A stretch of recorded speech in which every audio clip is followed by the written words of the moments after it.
यह प्रश्न साक्ष्य से आया है, जो पूछते हैं कि यदि भूमि द्रव्यमान उसी तरह फैले होते जैसे अब हैं, लेकिन 90 डिग्री से घुमाए जाते हैं तो दुनिया कैसी हो। यह सामान्य रूप से हमारी दुनिया और 1919 के दशक से मिनेसोटा के अजीबोगरीब सिनेमा की दुनिया को गहराई से बदल देगा। जिस रूप से स्पष्ट है कि हम नहीं हैं। सूर्य के सापेक्ष पृथ्वी के घूर्णन अक्ष के झुकाव में परिवर्तन। हम कल्पना कर रहे हैं कि पृथ्वी की सतह 19 डिग्री खिसक गई है, जिससे हमारे वर्तमान ध्रुवों के नीचे की भूमि भूमध्य रेखा पर आ गई और हम अपनी नई भूमध्य रेखा के प्राचीन ग्रीनविच माध्यम रेखा चुनेंगे। तो हिंद महासागर अब उत्तरी ध्रुव पर और इक्वाडोर का तट दक्षिणी ध्रुव पर है।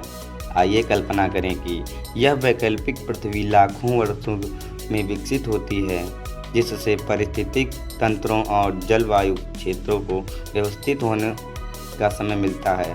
रेगिस्तान और जंगल कहाँ होंगे और आप धूप वाले समुद्र तट की छुट्टी के लिए या बाउंडर का पीछा करने के लिए कहाँ जाएंगे। यह सब जटिल है क्योंकि जलवायु समुद्री धाराओं और वायुमंडलीय ताप परिसंचरण के विवरण पर बहुत अधिक निर्भर करती है, लेकिन हम सामान्य जलवायु भौतिकी के आधार पर कुछ व्यापक अनुमान लगा सकते हैं।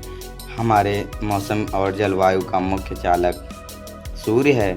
पृथ्वी के प्रत्येक गोलार्ध में केवल एक वायुमंडलीय कोशिका नहीं है। वास्तव में हमारे पास 3 हैडली हैं, कोशिकाएं, जंगली कोशिकाएं और ध्रुवीय कोशिकाएं। आइए मान लें कि हमारी घूमती हुई दुनिया में भी यह स्थिति चल रही है। इसका मतलब है कि इसमें तापमान की चरम सीमाएं होंगी, जो हमारे जैसे ही हमारी घूमती हुई पृथ्वी को नक्शा इस प्रकार दिखाती है कि हम ध्रुवों के पास और पर्वतीय क्षेत्रों में कुछ बर्फ और फ्रॉस्ट जोड़ेंगे। इसके बाद हमें कुछ हरे क्षेत्रों और रेगिस्तानों को भरना चाहिए। इनका स्थान वर्षा पर अधिक निर्भर करता है, इसलिए हमें कुछ हवाओं का खाका तैयार करना होगा। कोरोलोसिस प्रभाव के कारण हैडली सेल में तरह की हवाएं न केवल भूमध्य रेखा की ओर बल्कि पूर्व से पश्चिम की ओर बहती हैं। समशीतोष्ण क्षेत्रों में प्रचलित तरह की हवाएं पश्चिम से पूर्व की ओर चलती हैं। कभी कभी ध्रुवों के चारों ओर पूर्व से पश्चिम की ओर हवाएं भी चलती हैं। तो आइए कुछ हवा के पैटर्न को ध्यान में रखते हुए भरे 30 डिग्री के कोण पर स्थानिक क्षेत्रों को निम्न रूप से माना जाता है। किसी कारण से घोड़े का अक्षांश समशीतोष्ण जितनी मजबूत नहीं होती।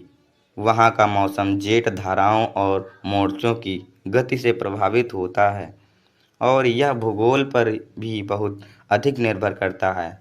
मज़े के लिए यह एक अनुमान है कि तूफान वेनिस कहाँ हो सकते हैं और ये अमेरिका की जल है। मध्य अमेरिका अब बर्फीला और ध्रुवीय है, जबकि अंटार्कटिक कनाडा उष्णकटिबंधीय बन गया है। तूफान ग्रीनलैंड, बफिन द्वीप और समुद्री क्षेत्रों के लिए खतरा टुंड्रा और अतः विशाल बर्फ से ढके एंडीज तक, जिसने महाद्वीप को पृथ्वी से अलग कर दिया।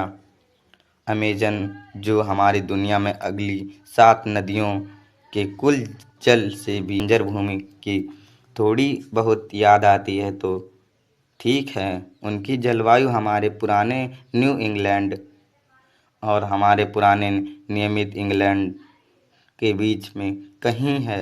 लॉस एंजल्स ठंडा और हल्का है। सैन गैब्रियल पर्वतों में नमी ले जाने वाली स्थित समुद्री हवाएं एल को नए हैं। एशिया उसी तरह से पलट गया है जैसे उत्तरी अमेरिका साइबेरिया तक अब एक संलग्न उष्णकटिबंधीय समुद्र का सामना कर रहा है। भारतीय महाद्वीप और पूर्व दक्षिण और हमारे बगदाद के बीच कहीं है। और लंदन एक भाप से भरे जंगल में बसा है, जिसकी जलवायु आमतौर पर बैकाक की मसालेदार करी से मिलती जुलती है। अब जलवायु के अनुकूल है, तापमान पिराना से भरा है और पृथ्वी एकमात्र स्थान है जहां बाघ आप हम हमला करते हैं। समय माफ़ी मांगते हैं। शुरुआत में मैंने 1990 के दशक के सिनेमा पर प्रभाव का उल्लेख किया। समुद्र का जल स्तर कुछ 100 फीट ऊपर उठ जाएगा।